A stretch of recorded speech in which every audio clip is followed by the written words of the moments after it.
듣다 보면 어느새 성경 일독 지금 시작합니다. 히브리서 5장. 각 대제사장은 사람들 가운데서 뽑혀서 하나님과 관계되는 일에 임명받습니다. 그리하여 그는 사람들을 위하여 예물과 속죄의 희생제사를 드립니다. 그는 자기도 연약함에 휘말려 있으므로 그릇된 길을 가는 무지한 사람들을 너그러이 대할 수 있습니다. 그는 백성을 위해서 속죄의 제사를 드려야 하는 것과 마찬가지로 그 연약함 때문에 자기 자신을 위해서도 드려야 하는 것입니다. 누구든지 이 영예는 자기 스스로 얻는 것이 아니라 아론과 같이 하나님의 부르심을 받아서 얻는 것입니다.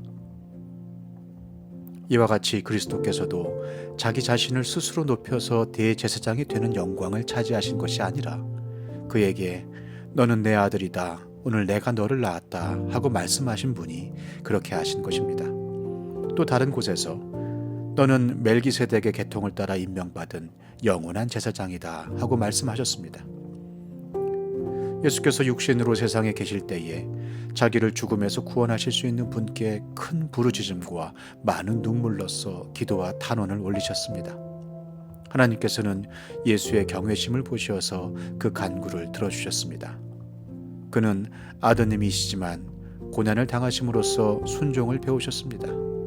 그리고 완전하게 되신 뒤에 자기에게 순종하는 모든 사람에게 영원한 구원의 근원이 되시고 하나님에게서 멜기세덱의 계통을 따라 대제사장으로 임명을 받으셨습니다. 멜기세덱에 관하여는 할 말이 많이 있지만 여러분의 귀가 둔해진 까닭에 설명하기 어렵습니다. 시간으로 보면 여러분은 이미 교사가 되었어야 할 터인데 다시금 하나님의 말씀의 초보적 원리를 남들에게서 배워야 할 처지에 놓여 있습니다. 여러분은 단단한 음식물이 아니라 젖을 필요로 하는 사람이 되었습니다. 젖을 먹고서 사는 이는 아직 어린아이이므로 올바른 가르침에 익숙하지 못합니다. 그러나 단단한 음식물은 장성한 사람들의 것입니다. 그들은 경험으로 선과 악을 분별하는 세련된 지각을 가지고 있는 사람들입니다. 히브리서 6장. 그러므로 우리는 그리스도교의 초보적 교리를 제쳐놓고서 성숙한 경지로 나아갑시다. 죽은 행실에서 벗어나는 회개와 하나님에 대한 믿음과 세례에 관한 가르침과 안수와 죽은 사람의 부활과 영원한 심판과 관련해서 또 다시 기초를 놓는 일이 없어야 하겠습니다. 하나님께서 허락하시면 우리는 그렇게 할 수 있을 것입니다. 한번 빛을 받아서 하늘의 은사를 맛보고 성령을 나누어 받고 또 하나님의 선한 말씀과 장차 올 세상의 권능을 맛본 사람들이 타락하면 그들을 새롭게 해서 회개에 이르게 할 수 없습니다. 그런 사람들이야말로 하나님의 아들을 다시금 십자가에 못 박고 욕되게 하는 것이기 때문입니다. 땅이 자주 내리는 비를 흡수하여 농사짓는 사람에게 유익한 농작물을 내주면 그 땅은 하나님께로부터 복을 받습니다. 그러나 가시덤불과 엉겅퀴를 내면 그 땅은 쓸모가 없어지고 저주를 받아서 마침내는 불에 타고 말 것입니다. 사랑하는 여러분, 우리가 이렇게 말하지만 여러분에게는 구원에 이르게 하는 더 좋은 것들이 있다는 것을 확신합니다. 하나님은 불의하신 분이 아니므로 여러분의 행위와 여러분이 하나님의 이름을 위하여 나타낸 사랑을 잊지 않으십니다. 여러분은 성도들을 섬겼으며 또 지금도 섬기고 있습니다. 여러분 각 사람은 같은 열성을 끝까지 나타내서 소망을 이루시기 바랍니다. 여러분은 게으른 사람이 되지 말고 믿음과 인내로 약속을 상속받는 사람들을 본받는 사람이 되어야 합니다. 하나님께서는 아브라함에게 약속하실 때에 자기보다 더 큰 분이 계시지 아니하므로 자기를 두고 맹세하시고서 말씀하시기를 내가 반드시 너에게 복을 주고 복을 줄 것이며 너를 번성하게 하고 번성하게 하겠다 하셨습니다.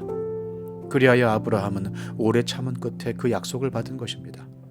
사람들은 자기보다 더 위대한 일을 두고서 맹세합니다. 그런데 맹세는 그들에게 모든 논쟁을 그치게 하여 주고 확정을 지어줍니다. 그래서 하나님께서는 그 약속을 상속받는 사람들에게 하나님의 뜻이 변하지 않는다는 것을 더욱 환히 나타내 보이시려고 맹세로서 보증하여 주셨습니다. 이는 앞에 놓인 소망을 붙잡으려고 세상에서 피하여 나온 사람들인 우리가 이 두 가지 변할 수 없는 사실, 곧 하나님의 약속과 맹세를 의지하여 큰 위로를 받게 하려는 것입니다. 하나님께서는 약속하시고 맹세하실 때에 거짓말을 하실 수 없습니다.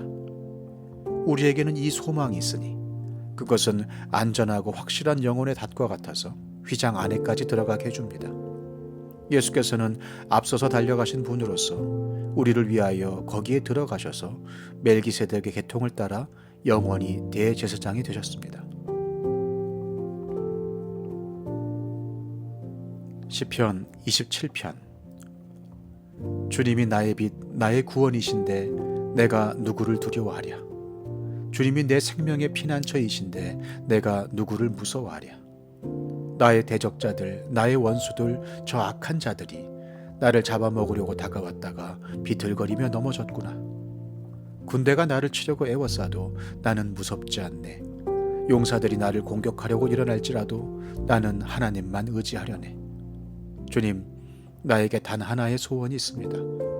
나는 오직 그 하나만 구하겠습니다. 그것은 한평생 주님의 집에 살면서 주님의 자비로우신 모습을 보는 것과 성전에서 주님과 의논하면서 살아가는 것입니다. 재난의 날이 오면 주님의 초막 속에 나를 숨겨주시고 주님의 장막 은밀한 곳에 나를 감추시며 반석 위에 나를 올려서 높여주실 것이니 그때 나는 나를 애워싼 저 원수들을 내려다보면서 머리를 높이 치켜들겠다. 주님의 장막에서 환성을 올리며 제물을 바치고 노래하며 주님을 찬양하겠다. 내가 주님을 애타게 부를 때에 들어주십시오. 나를 불쌍히 여기시고 응답하여 주십시오. 주님께서 나더러 내게 와서 예배하여라 하셨을 때 주님, 내가 가서 예배하겠습니다 하고 대답하였으니 주님의 얼굴을 내게 숨기지 말아 주십시오. 주님의 종에게 노하지 마십시오. 나를 물리치지 말아 주십시오. 주님은 나의 도움이십니다.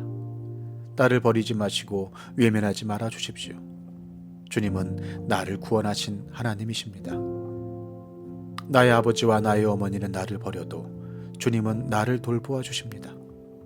주님, 주님의 길을 나에게 가르쳐 주십시오. 내 원수들이 엿보고 있으니 나를 안전한 길로 인도하여 주십시오. 그들이 거짓으로 증언하며 폭력을 휘둘러서 나에게 대항해 오니 내 목숨을 내 원수의 뜻에 내맡기지 마십시오. 이 세상에 머무는 내 한 생애에 내가 주님의 은덕을 입을 것을 나는 확실히 믿는다. 너는 주님을 기다려라.